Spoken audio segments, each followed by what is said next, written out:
As-tu déjà réfléchi à la raison pour laquelle Dieu, connu pour son amour infini, ne sauve pas certaines personnes? Cette question révèle une perspective fascinante sur la nature de l'amour divin. Bien que son amour soit immense et incontestable, Dieu reste fidèle à ses principes. Les chrétiens croient généralement que Dieu désire le salut de tous, indépendamment du genre, de l'âge ou des origines de chacun. Cette vérité est confirmée par les Saintes Écritures dans 1 Timothée 4, qui déclare que Dieu souhaite que tous soient sauvés et parviennent à la connaissance de la vérité. Mais alors, qu'en est-il de ceux qui semblent éloignés du salut? Dans cette vidéo, je vais aborder 7 profils de personnes qui pourraient rencontrer des difficultés dans leur cheminement spirituel. En d'autres termes, je vais décrire 7 types d'individus qui risquent de ne pas être sauvés. Il est essentiel de rester vigilant, car beaucoup peuvent faire face à ces obstacles sans même en avoir conscience. Reste donc attentif et demande-toi, est-ce que l'un de ces profils te correspond? Les enseignements que tu recevras ici pourraient être déterminants pour mieux comprendre l'amour divin et le salut. Prends un moment pour suivre cette vidéo avec attention, participer aux prières et recevoir les bénédictions pour toi, tes proches et tes amis. Avant d'entrer dans le vif du sujet, soutiens-nous en aimant cette vidéo, en t'abonnant à notre chaîne et en partageant ce message essentiel. Ton engagement contribue à répandre l'Évangile, à toucher davantage de vies et à renforcer le royaume de Dieu sur terre. Chers croyants, nous devons affronter une réalité troublante. Tout le monde ne sera pas sauvé. Cette vérité est un avertissement sérieux, en particulier pour ceux qui fréquentent régulièrement l'Église. Aller au culte le dimanche, s'impliquer dans les activités religieuses, donner la dîme, porter un titre chrétien, parler avec ferveur ou même être baptisé ne garantit pas le salut. La Bible l'illustre clairement dans Matthieu 7, 21 à 22, où Jésus met en garde contre le jour du jugement. Beaucoup prétendront avoir accompli des miracles en son nom, mais il leur dira « Je ne vous ai jamais connu. Éloignez-vous de moi, vous qui commettez l'iniquité. » Ce rappel solennel nous invite à examiner sincèrement notre relation avec Dieu lorsque nous nous tiendrons devant lui pour être jugés. Pose-toi cette question essentielle. Si le Seigneur revenait aujourd'hui, serais-tu prêt et jugé digne, revêtu de sa justice et irréprochable à ses yeux? Cette réflexion n'est pas seulement importante, elle est capitale pour notre croissance spirituelle. Considère comme un privilège le fait de regarder cette vidéo en ce moment si crucial, comme le rappelle 2 Corinthiens 5:10, qui déclare que nous devons tous comparaître devant le tribunal de Christ, afin que chacun reçoive, selon ses actes, bons ou mauvais, accomplis dans son corps. Découvrons ensemble les 7 types de personnes qui, selon les Écritures, sont en dehors du salut. La première catégorie concerne les incroyants. Mais qu'est-ce qui définit un incroyant? Ce sont ceux qui rejettent les vérités fondamentales du christianisme, la naissance, la mort, l'ensevelissement et la résurrection de Jésus-Christ. L'Écriture est claire, sans cette foi le salut est impossible. Croire en Dieu et en son Fils, Jésus-Christ, est la seule voie de rédemption face au péché et à l'emprise de Satan. Le célèbre verset Jean 3,16 souligne cette vérité. Dieu a tant aimé le monde qu'il a donné son Fils unique, afin que quiconque croit en lui ne périsse pas, mais ait la vie éternelle. Pourtant, bien que ce chemin vers le salut soit simple, il est souvent négligé, rendant l'incrédulité particulièrement dangereuse. Passons maintenant au deuxième groupe, ceux qui tentent de trouver le salut par d'autres moyens que Jésus-Christ. Jean 5h40 révèle que certains choisissent de ne pas venir à Jésus pour recevoir la vie. Il est l'unique chemin vers le Père et nul ne peut aller à lui autrement. Acte 4:12 renforce cette vérité en affirmant qu'aucun autre nom sous le ciel n'a été donné aux hommes pour être sauvés, si ce n'est celui de Jésus-Christ. Ni l'intelligence, ni la richesse, ni la beauté, ni même les relations ne peuvent garantir le salut. Celui-ci ne vient que par la foi en Jésus et en son sacrifice sur la croix qui a expié nos péchés. Un autre groupe identifié dans les Écritures comme étant hors du salut est celui des hypocrites. Jésus lui-même les a condamnés dans Matthieu 23:3, déclarant « Malheur à vous, scribes et pharisiens hypocrites! Vous fermez aux hommes le royaume des cieux, vous n'y entrez pas vous-même, et vous n'y laissez pas entrer ceux qui le voudraient. » Les hypocrites se présentent sous un faux visage. Ils paraissent pieux le dimanche, bien habillés et levant les mains en adoration. Mais le reste de la semaine, leur vie ressemble à celle de n'importe qui plongé dans les plaisirs du monde. Pour eux, le salut et la vie de foi ne sont qu'une routine. Ils utilisent l'Église comme un lieu social, plutôt que comme un espace de véritable engagement spirituel. Leur culte public fait partie de leurs habitudes, mais leurs actes et pensées ne reflètent pas la vie de Christ. Malgré des années passées à l'Église, ils ne montrent aucun fruit tangible de la foi qu'ils prétendent posséder. Ils sont à la porte du royaume, mais n'y entrent pas et empêchent les autres d'y accéder. L'évangile de Luc 18, 9-14 raconte la parabole d'un pharisien qui se croyait juste et méprisait les autres, tandis que Jésus louait le collecteur d'impôts humble qui reconnaissait ses péchés et implorait la miséricorde de Dieu. Cette histoire met en garde contre le danger de l'auto-justification. De plus, Éphésiens 2, 8-9 nous enseigne que le salut est un don de grâce reçu par la foi et non une récompense à mériter ou un sujet de fierté. Cela nous rappelle combien l'hypocrisie peut être un piège dans la vie spirituelle. La cinquième catégorie de personnes qui se trouvent hors d'atteinte du salut est celle des apostats. 2 Pierre 2h20 à 22 s'adresse directement à eux. En effet, si, après s'être retirés des souillures du monde par la connaissance du Seigneur et Sauveur Jésus-Christ, ils s'y engagent de nouveau et se laissent vaincre, leur dernière condition devient pire que la première. Ce passage met en lumière les conséquences graves du reniement de la vérité après l'avoir connue.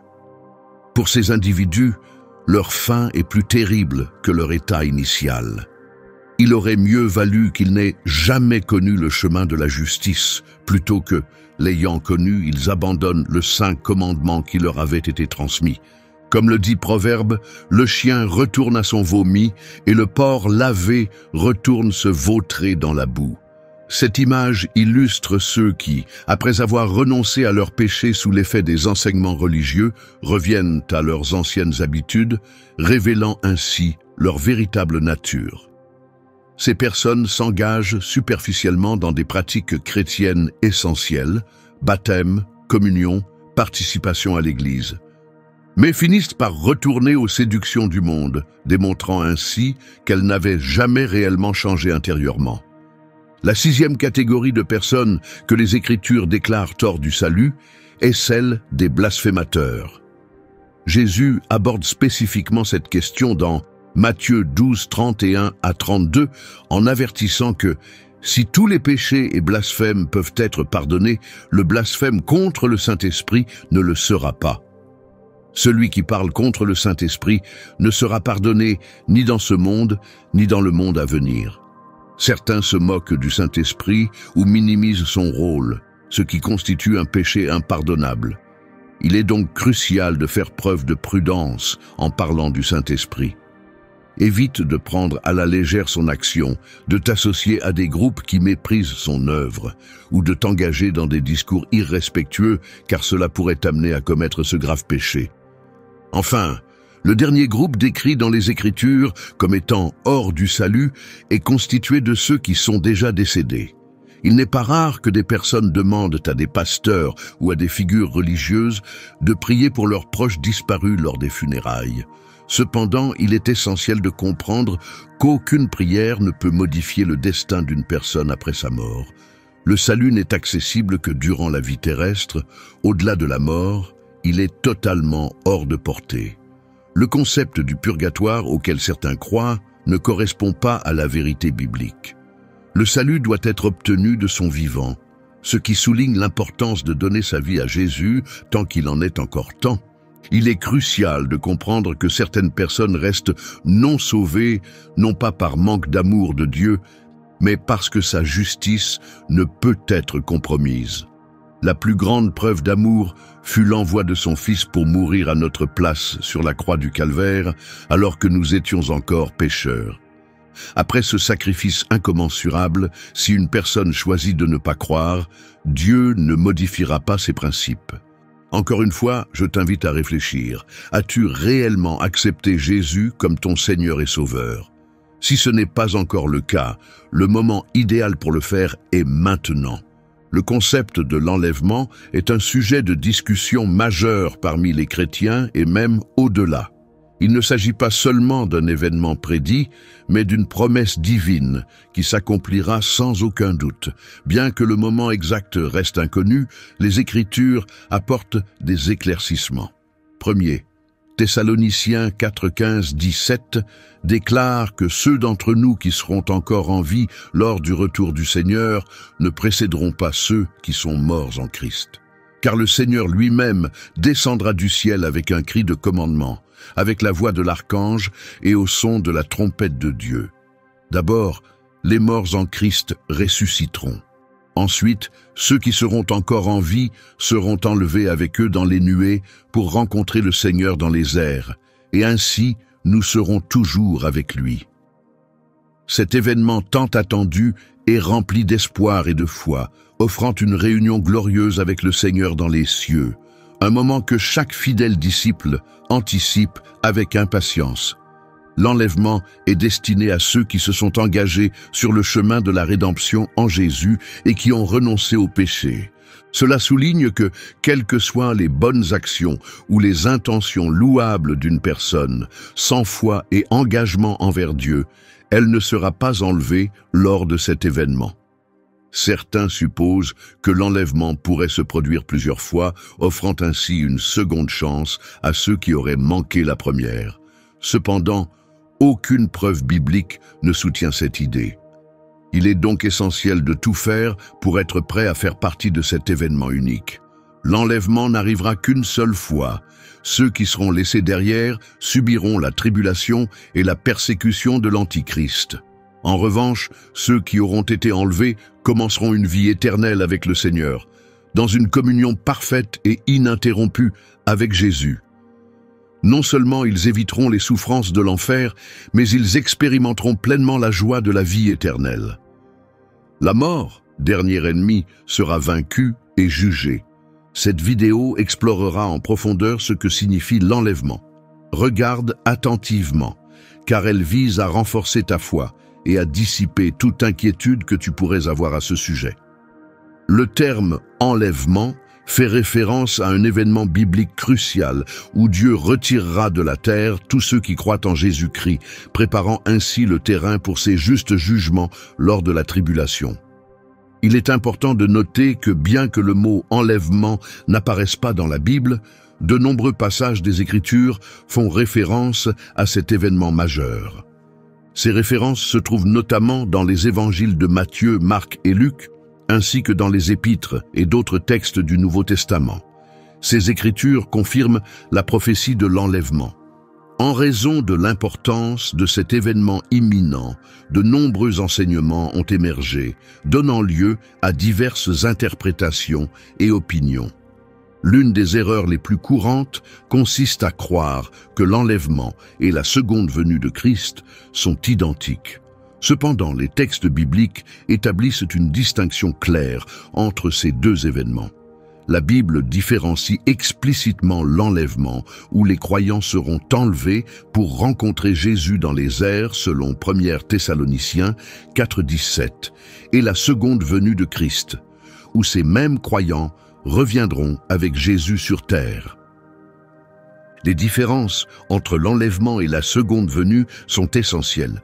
Lors de l'enlèvement, les croyants seront pris pour rejoindre Jésus dans le ciel. En revanche, lors de la seconde venue, ces croyants reviendront avec le Seigneur sur terre. Ce retour aura pour but de juger ceux qui seront restés et qui auront refusé la marque de la bête, de renverser l'Antéchrist et Satan et d'établir un règne de 1000 ans, comme détaillé dans Apocalypse 19 et 20.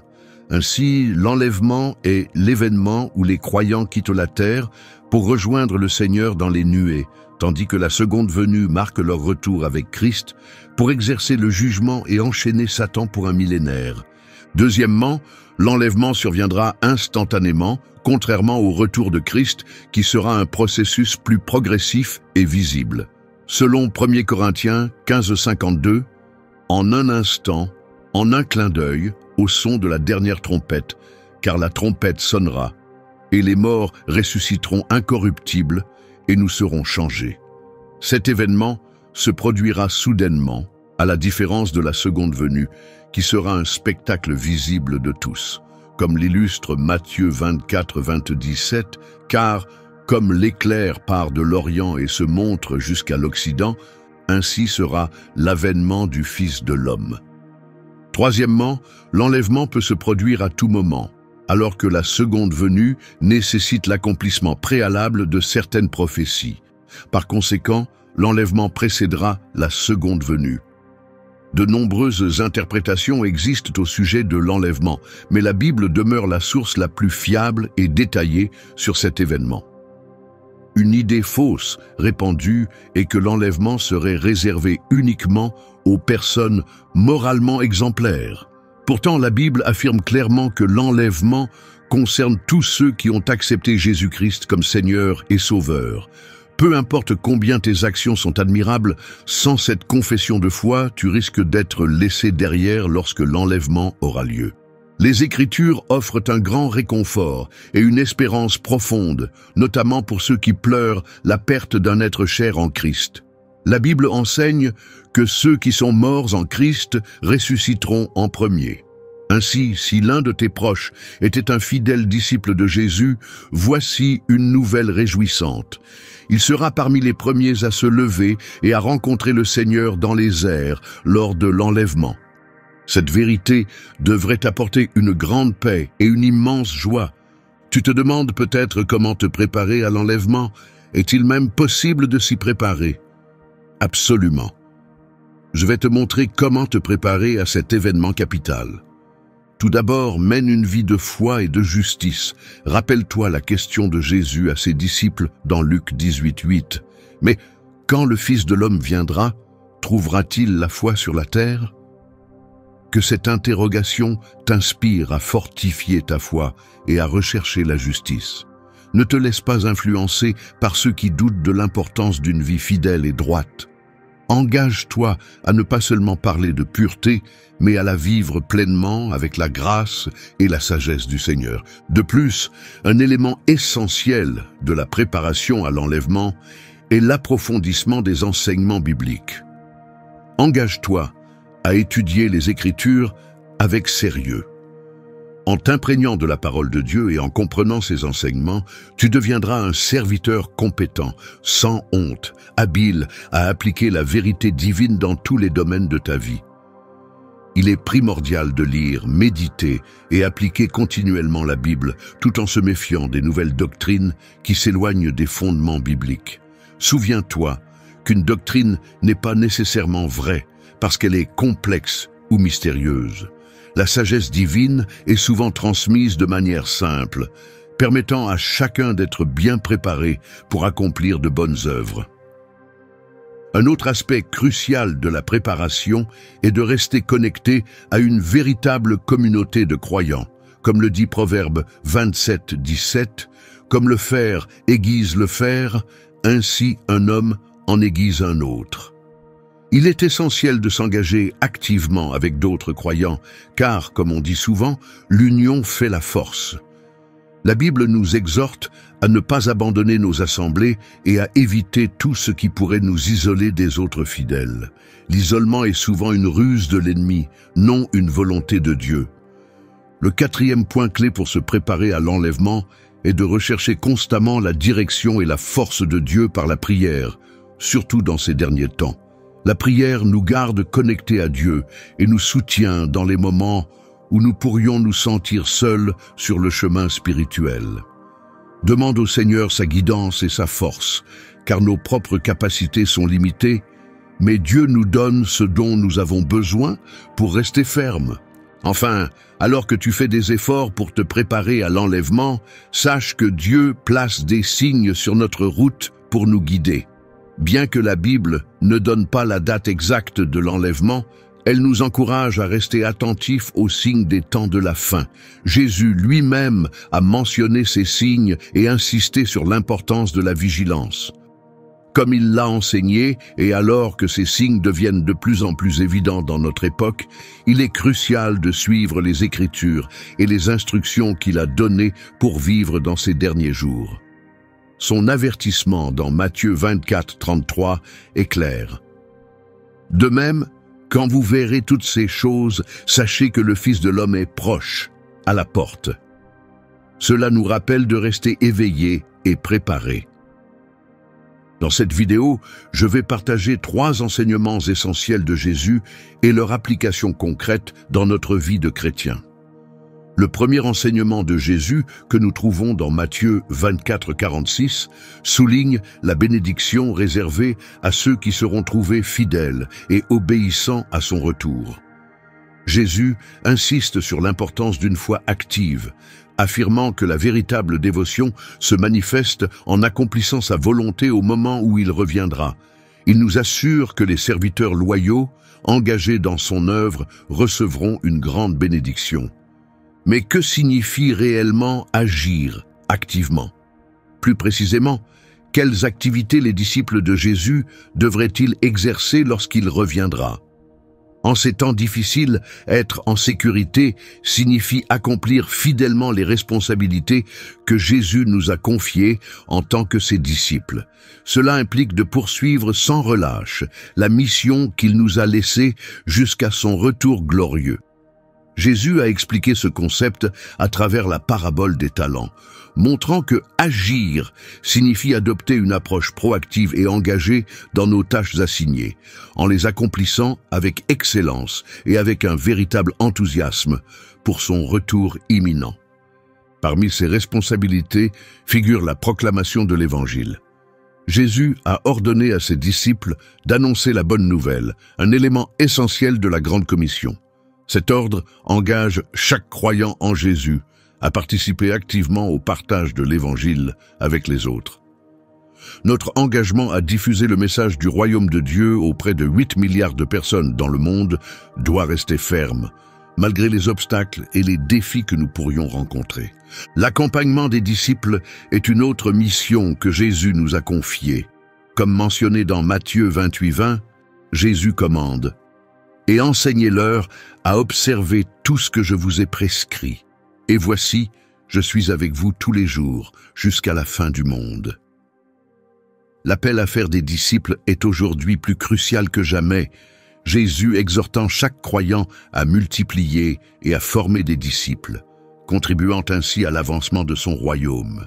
Les véritables disciples sont ceux qui sont capables d'en former d'autres, répondant ainsi à l'urgence de trouver des ouvriers dévoués dans le royaume de Dieu. En aidant les autres à approfondir leur relation avec Dieu, en les encourageant à l'aimer, à le servir et à le représenter, nous accomplissons véritablement l'ordre de Jésus.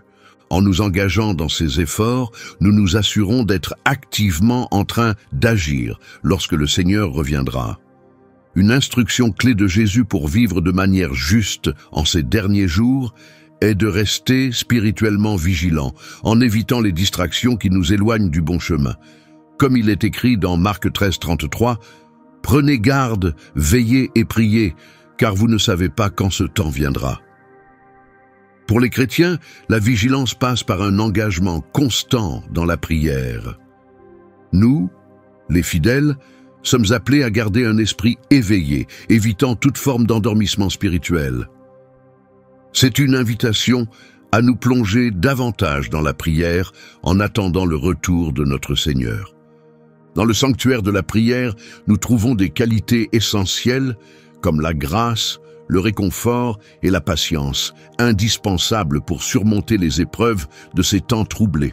Pour éviter les pièges et les tromperies, les défis actuels exigent que nous consacrions, vous et moi, un temps considérable au Seigneur dans la prière quotidienne. Réfléchissez à ceci. Quel est l'état de votre vie de prière? Combien de temps consacrez-vous chaque jour à la prière? Il est essentiel de comprendre l'importance d'une prière persévérante pour discerner les intentions de Dieu pour vous et les actions qu'il souhaite que vous entrepreniez dès maintenant.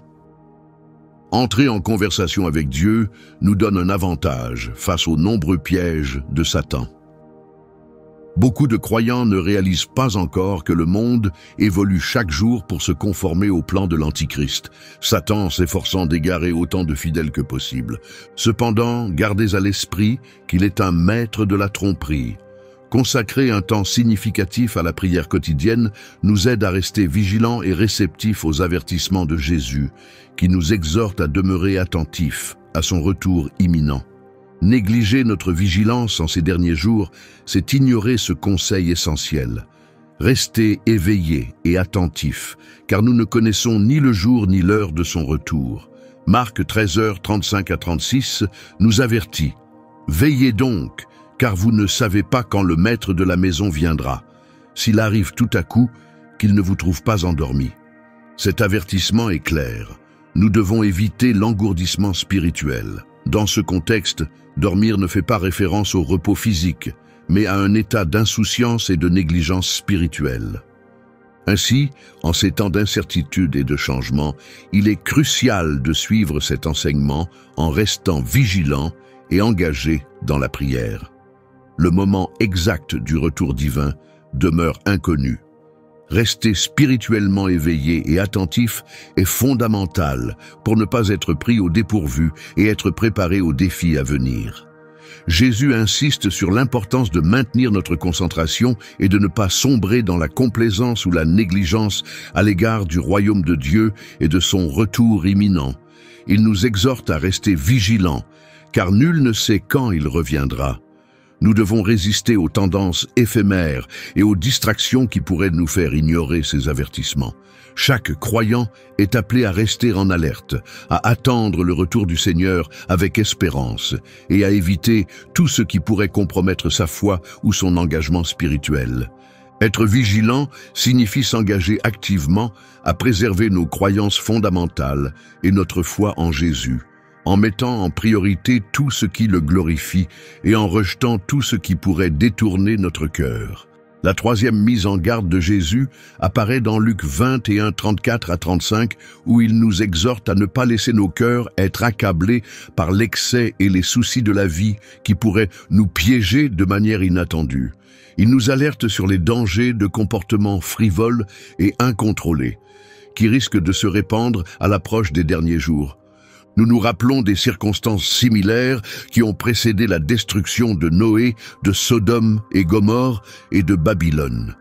Les Écritures nous enseignent que, avant ces catastrophes, les gens étaient absorbés par leur quotidien, mangeant, buvant et se mariant, sans prêter attention à Dieu ni à ses avertissements.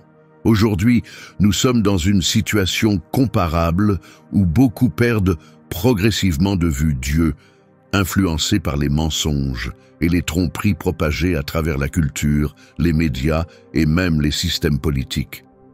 Jésus a aussi souligné que certains s'éloigneront du chemin, non pas à cause d'actes pécheurs, mais en raison des pressions de la vie. Il est donc essentiel de rester attentif aux défis qui peuvent affaiblir la foi des autres. Malgré ces temps difficiles, nous devons veiller à ce que rien ne diminue notre ferveur pour Dieu. En aucune circonstance, l'anxiété ne doit éroder notre foi. Au contraire, notre foi doit nous libérer des inquiétudes qui accablent tant de personnes aujourd'hui. Chers amis, après avoir écouté ces directives du Seigneur Jésus lui-même, comment devrions-nous répondre ? Comme le décrit la deuxième épître à Timothée 3, 1-5, nous vivons des temps périlleux. Dans ces derniers jours, les hommes seront égoïstes, cupides, vantards, blasphémateurs, rebelles à leurs parents, ingrats, impies, dépourvus d'amour, implacables, calomniateurs, sans maîtrise de soi, cruels, ennemis du bien, traîtres, emportés, enflés d'orgueil, plus attachés au plaisir qu'à Dieu. Ils conserveront l'apparence de la piété, mais en renieront la véritable puissance. De tels individus, éloignez-vous-en. Cette instruction est claire. Nous devons discerner et nous éloigner de la société ambiante, évitant tout groupe qui affiche une piété extérieure, tout en reniant la puissance transformatrice d'une vie conforme à Dieu. Leurs actions et leurs choix reflètent souvent un mode de vie marqué par la désobéissance à la parole de Dieu.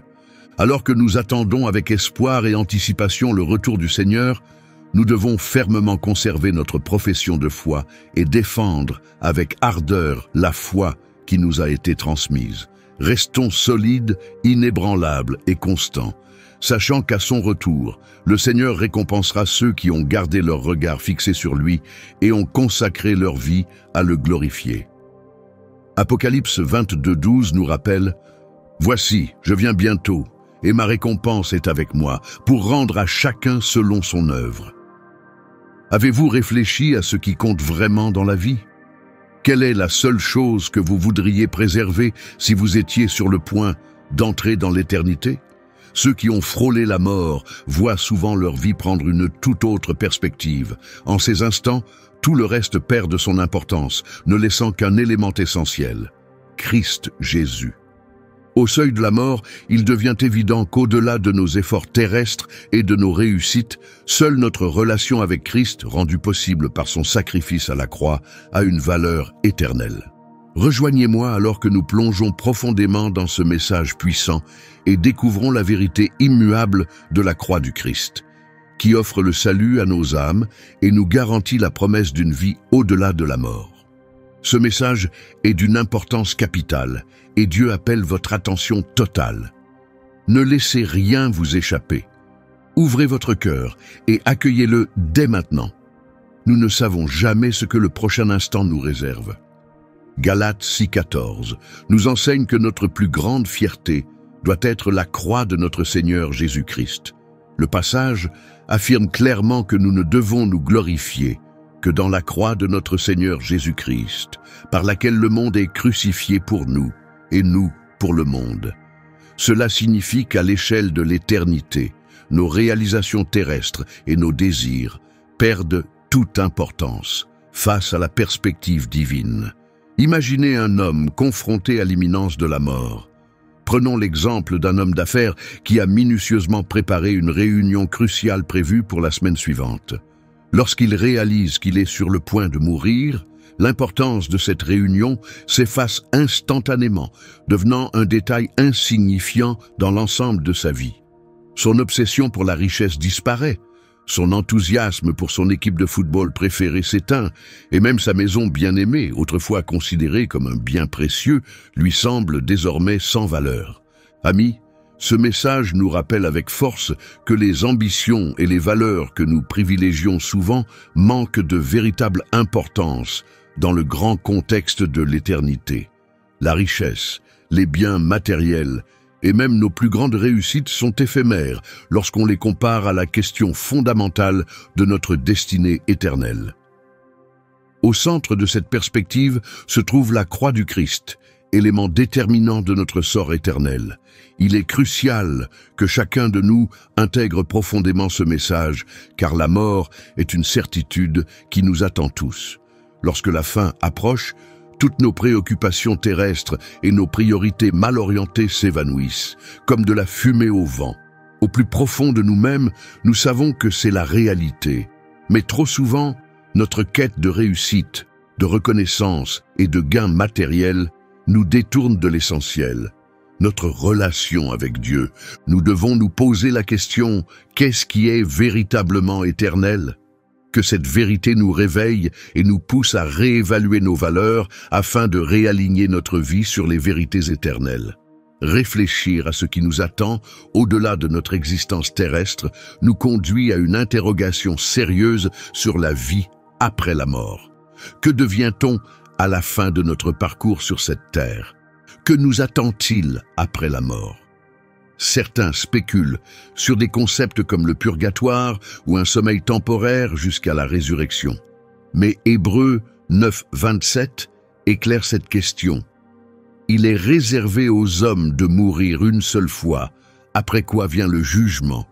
Ce passage dissipe toute incertitude concernant un état intermédiaire après la mort et confirme la certitude du jugement divin qui suit notre passage sur terre.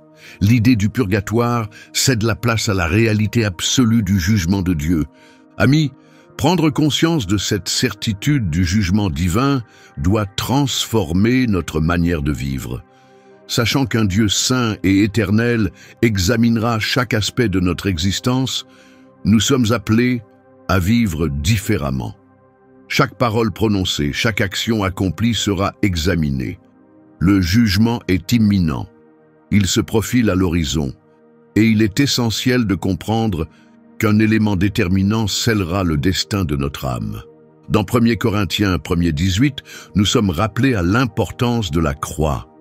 Car la parole de la croix est une folie pour ceux qui périssent, mais pour nous qui sommes sauvés, elle est une puissance de Dieu. Méditez sur ce contraste. Pour ceux qui se perdent, le message de la croix peut sembler insensé, mais pour ceux qui sont sauvés, il représente la puissance même de Dieu. La croix marque distinctement la séparation entre le chemin de la perdition et celui du salut. C'est par la crucifixion et la résurrection de Jésus que le pardon et le salut nous sont offerts à tous. Comme le souligne Galates 6, la déclaration puissante de Paul « Loin de moi la pensée de me glorifier ailleurs que dans la croix de notre Seigneur Jésus-Christ » nous rappelle avec force de placer notre fierté uniquement en Christ. Il nous exhorte à fixer notre regard sur Jésus, à contempler la croix et à nous confier en celui qui a commencé et perfectionnera notre foi. La croix n'est pas seulement un symbole d'espérance, mais aussi le témoignage profond de l'amour infini et du sacrifice qui nous assure le salut. Dans notre quotidien, nous sommes souvent emportés par les distractions et les tentations qui nous éloignent de la véritable signification de la croix. Attirés par le succès matériel, absorbés par nos ambitions personnelles et captivés par les plaisirs éphémères de la vie, nous oublions parfois la portée éternelle de la croix.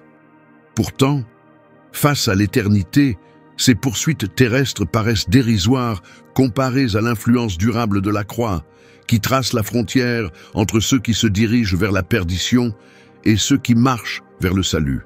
C'est elle qui constitue le fondement du pardon des péchés.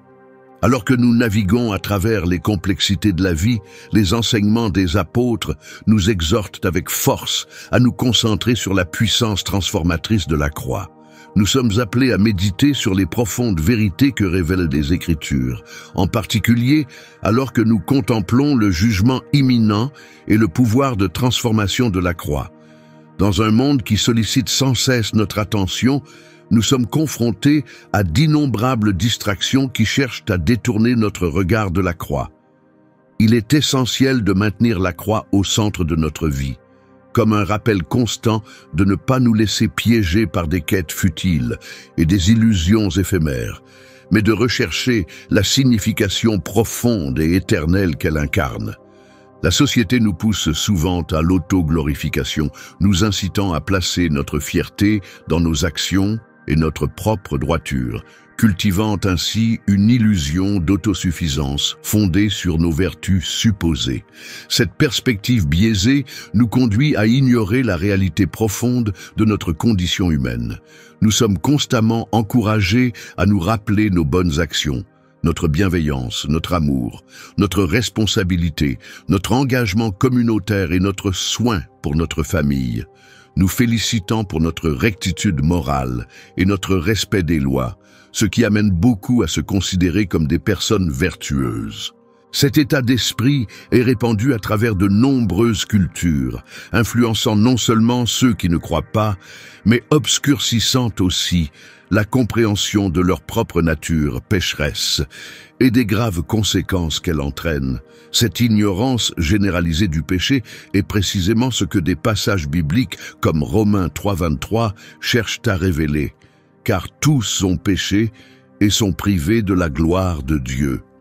De même, Romains 6:23 avertit, car le salaire du péché, c'est la mort, mais le don gratuit de Dieu, c'est la vie éternelle en Jésus-Christ notre Seigneur.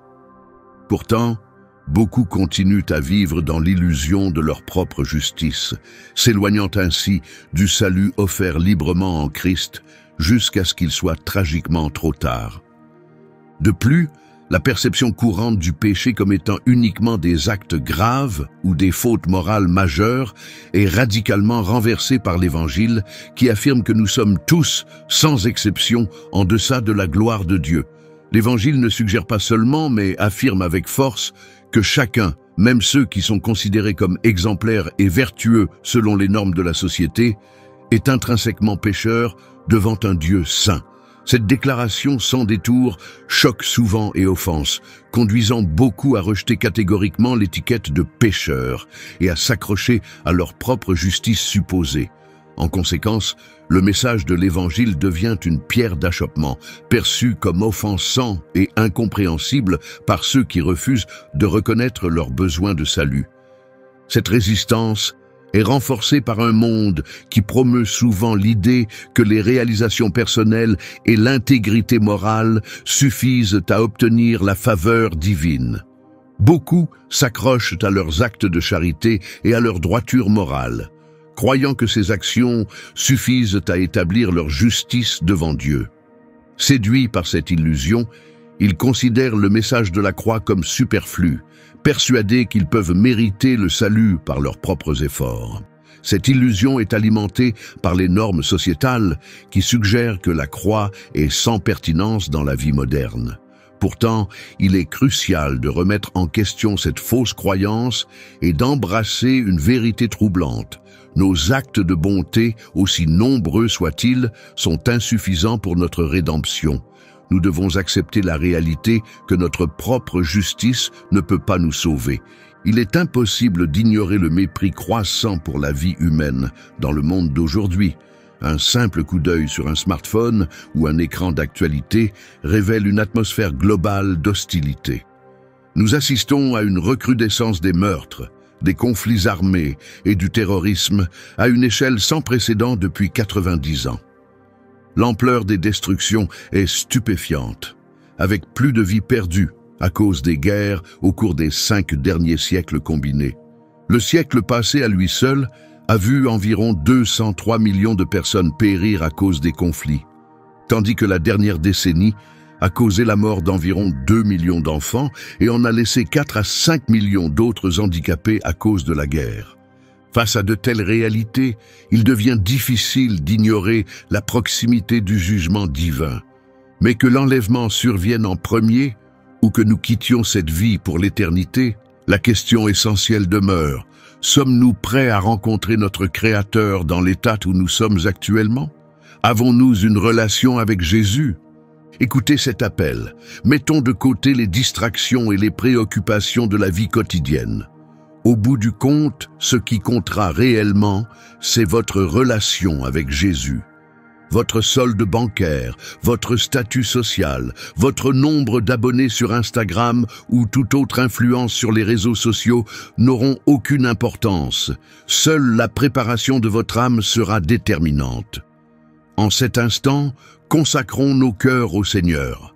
Repentons-nous et engageons-nous sans réserve dans la vérité, quel qu'en soit le prix. Prions pour que Dieu nous guide vers les choses spirituelles et nous libère des chaînes corrompues qui enserrent ce monde. Que notre amour pour Dieu soit la force motrice de nos actions et nous donne l'assurance de notre destinée éternelle. Amen.